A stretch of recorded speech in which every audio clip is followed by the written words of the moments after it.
3D में हमारे पास में इस तरीके से एक्सिस होते हैं, एक्स एक्सिस, वाई एक्सिस और जेड एक्सिस।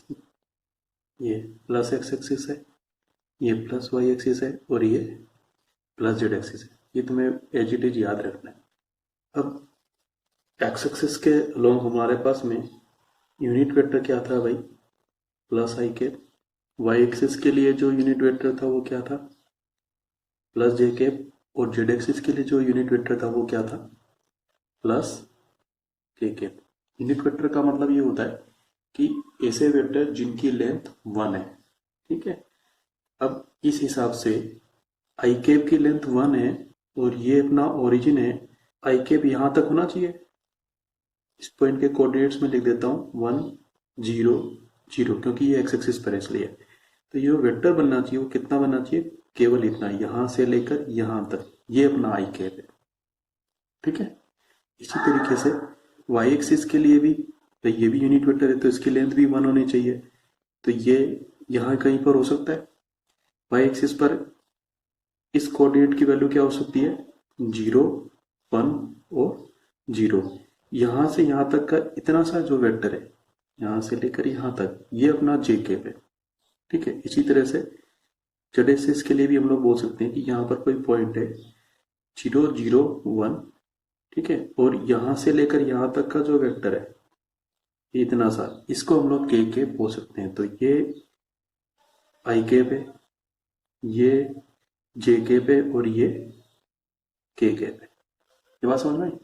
तो तीनों वेक्टर्स, तीनों यूनिट वेक्टर्स आई कैप, जे कैप और के कैप के इनिशियल पॉइंट्स क्या है, इनिशियल पॉइंट तो तीनों का सेम है, ओरिजिन 0 0 0 0 0 0। लेकिन तीनों के टर्मिनल पॉइंट्स अलग अलग है। Terminal point of unit vector I cap, ये क्या आएगा भाई, 1 0 0, ये वाला पॉइंट। ठीक है। इसी तरीके से terminal point of J cap, ये कितना आएगा, ये वाला 0 1 0। और इसी तरीके से टर्मिनल पॉइंट ऑफ के कैप, ये कितना आएगा, 0 0 1। नेक्स्ट हम लोग थोड़ा सा आगे चलते हैं नए टॉपिक पर। जैसे कोई वेक्टर हम लोग पहले भी बोल रहे थे, वेक्टर पी क्यू लिख रहे थे, वेक्टर ए बी लिख रहे थे। ऐसे मान लो अपने पास में कोई पॉइंट है ए और ये कोई पॉइंट है बी। इन दोनों को हम लोग कनेक्ट कर देते हैं और ए से बी की तरफ इस वेक्टर को हम लोग मान लेते हैं। तो ये वेक्टर क्या बन जाएगा, वेक्टर ए बी। ठीक है। ये अपना ओरिजिन है। ओरिजिन को जब हम ए से कनेक्ट करेंगे तो वेक्टर ओ ए का पोजीशन वेक्टर बन जाएगा। इसी तरीके से जब हम लोग ओ को बी से कनेक्ट करेंगे तो वेक्टर ओ बी बी का पोजीशन वेक्टर बन जाएगा। ठीक है। तो ए का पोजीशन वेक्टर क्या है, वेक्टर ओ ए, और बी का पोजीशन वेक्टर क्या है भाई, वेक्टर ओ बी। और हम लोग इस वाले वेक्टर को वेक्टर ए बी बोल रहे हैं, ए से बी की तरफ। ठीक है। अब इस वाले ट्राइंगल के लिए ये दोनों साइड, ये साइड और ये साइड, एक ही डायरेक्शन में जाने की कोशिश कर, देख लो ऐसे, है ना। तो इन दोनों का सम यानी कि vector O A plus vector A B, ये किसके इक्वल होना चाहिए, थर्ड साइड ऑपोजिट डायरेक्शन में। याद है कुछ, triangle law of vector addition, उसमें क्या बोलते हैं कि दो साइड्स, दो कंसेक्यूटिव साइड्स एक ही डायरेक्शन में जाने की कोशिश कर रही है, मतलब एक ही तरीके से काम करने की कोशिश कर रही है। तो जो थर्ड साइड है वो ऑपोजिट डायरेक्शन में आनी चाहिए, आ रही है। यानी कि वेक्टर ओ बी जो होगा इन दोनों के सम को रिप्रेजेंट करेगा। ठीक है। लेकिन हम लोगों को तो वेक्टर ए बी चाहिए था, ना कि वेक्टर ओ बी। तो इस वेक्टर ओ ए को उधर लेके चले जाओ। तो vector A B is equal to कितना हो जाएगा, vector O B minus vector O A. यानी कि ये जो वेक्टर है अब ए और बी के पोजीशन वेक्टर की टर्म्स में आ गया है। हम लोगों को इस चीज से मतलब है। अब देखो हम लोग इसको कैसे याद रखेंगे, कोई भी वेक्टर लिखा हुआ है तो बाद वाला माइनस पहले वाला लिखना है। जैसे मान लो मेरे को वेक्टर पी क्यू लिखना है। ठीक है। तो बाद वाला पॉइंट कौन सा है, क्यू। पहले वाला पॉइंट कौन सा वाला है, पी। तो हम लोग इसको कैसे लिखेंगे, बाद वाला माइनस पहले वाला, यानी कि vector O Q minus vector O P. अब मान लो जो पॉइंट ए है इसके कोऑर्डिनेट्स x1 y1 z1 है, और जो पॉइंट बी है इसके कोऑर्डिनेट्स x2 y2 और z2 है। ठीक है, तो ए का पोजीशन वेक्टर क्या बनेगा, वेक्टर ओ ए। क्या करना है, इसको आई के, इसको जे से और इसको के से मल्टीप्लाई करना है। x1 आई के प्लस y1 जे के प्लस z1 के कैप। और बी का पोजीशन वेक्टर लिखना है तो कैसे लिखेंगे, इसी तरीके से वेक्टर ओ बी, इसको आई से मल्टीप्लाई करना है, इसको जे से और इसको के से। x2 आई के प्लस y2 जे के प्लस z2 के कैप। ठीक है, अब मेरे को वेक्टर ए बी लिखना है, मैं लिखूंगा वेक्टर ए बी बाद वाला माइनस पहले वाला, यानी कि vector O B minus vector O A. ठीक है, यानी कि इस वेक्टर में से इस वेक्टर को माइनस करना है, सीधी सी बात है। ये क्या हो जाएगा, x2 माइनस x1 आई के प्लस y2 माइनस y1 जे के प्लस z2 माइनस z1 के। अब इसका मैग्नीट्यूड कैसे निकालेंगे, मैग्नीट्यूड निकालने के लिए आई का जो कोफिशिएंट है उसका स्क्वायर कर दो, जे का जो कोफिशिएंट है उसका स्क्वायर कर दो, के का जो कोफिशिएंट है उसका स्क्वायर कर दो, सम करके रूट निकाल लो। तो हमारे पास में आएगा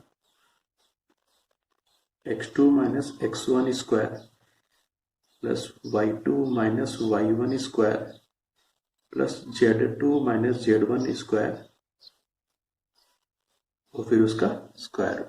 ये इसका मैग्नीट्यूड बन जाएगा, ये इसकी लेंथ हो जाएगी। नेक्स्ट हम लोग चलते हैं सेक्शन फॉर्मूले पर।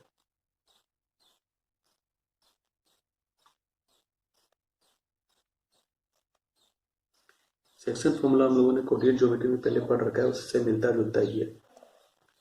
ठीक है, हमारे पास में कोई दो पॉइंट है, उन दो पॉइंट को कनेक्ट करेंगे हम लोग, तो हमारे पास में एक वेक्टर बन जाएगा। उस वेक्टर को हम लोग डिवाइड करेंगे किसी पॉइंट से। ठीक है, तो जैसे कोऑर्डिनेट ज्योमेट्री में 11th में था इंटरनल डिवीजन और एक्सटर्नल डिवीजन, इसी तरीके से यहाँ पर हम लोग उस पॉइंट को उन दोनों पॉइंट के बीच में ले लेंगे। जो डिवीजन वाला पॉइंट है तो वो इंटरनल डिवीजन वाला केस बन जाएगा, और जब उस पॉइंट को हम लोग दोनों के बाहर की तरफ ले लेंगे तो फिर वो एक्सटर्नल डिवीजन वाला केस बन जाएगा। ठीक है, तो हमारे पास में दो केसेस हैं, एक केस है इंटरनल डिवीजन का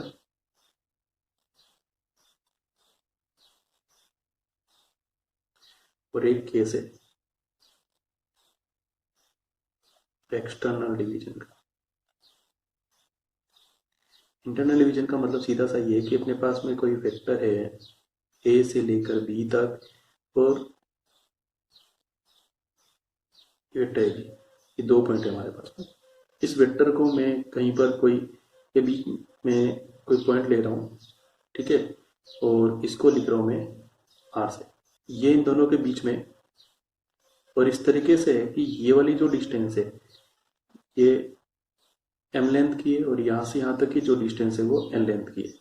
तो ये जो पॉइंट आर है ये ए बी को कनेक्ट करने वाली लाइन को अंदर रहते हुए डिवाइड कर रहा है, इसलिए इसको हम लोग इंटरनल डिवीजन बोल रहे हैं। तो फिर हम लोग इस आर के पोजीशन वेक्टर को निकालेंगे।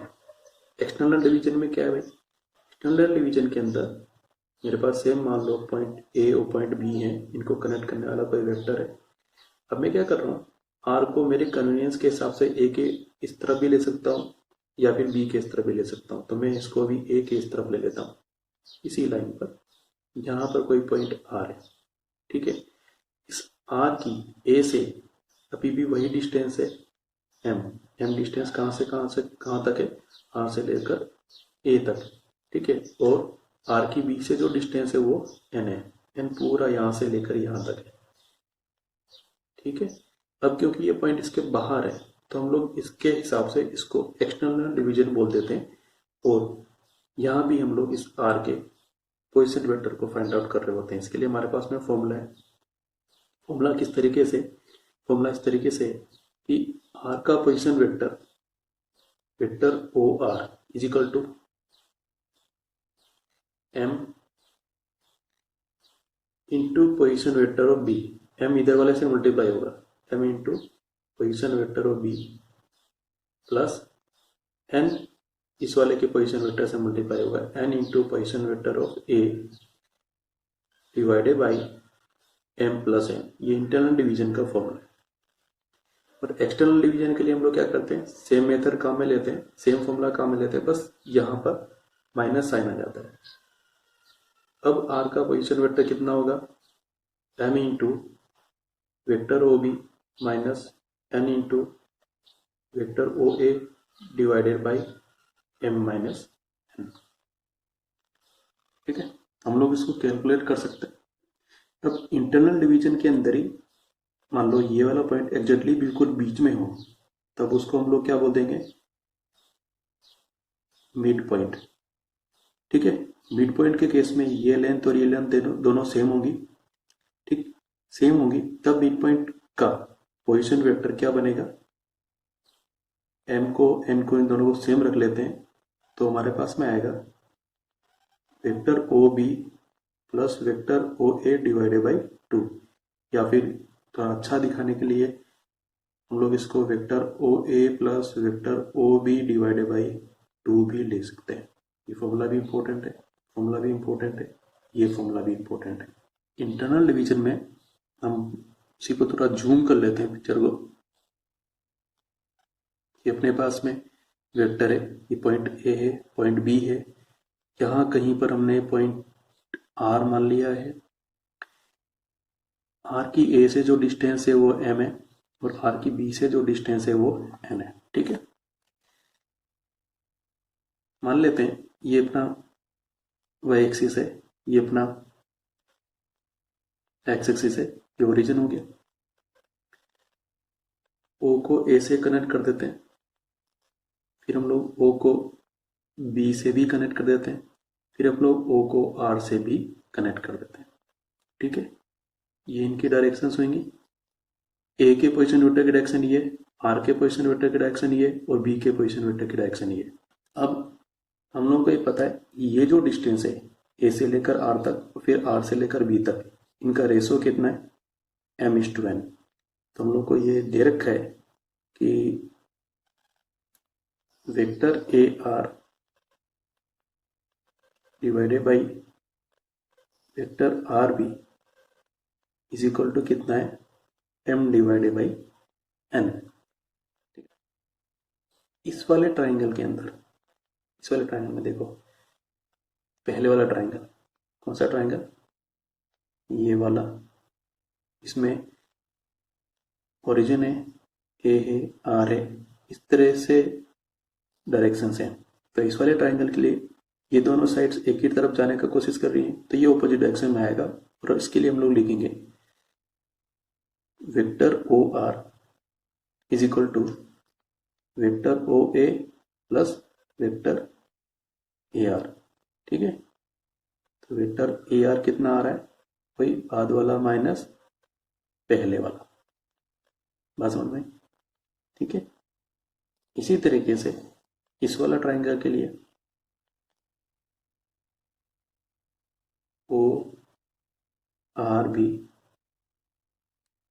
इस वाले ट्राइंगल के लिए हम लोग डायरेक्टली लिख देते हैं वेक्टर आर बी, बाद वाला माइनस पहले वाला है, यानी कि vector O B minus vector O are.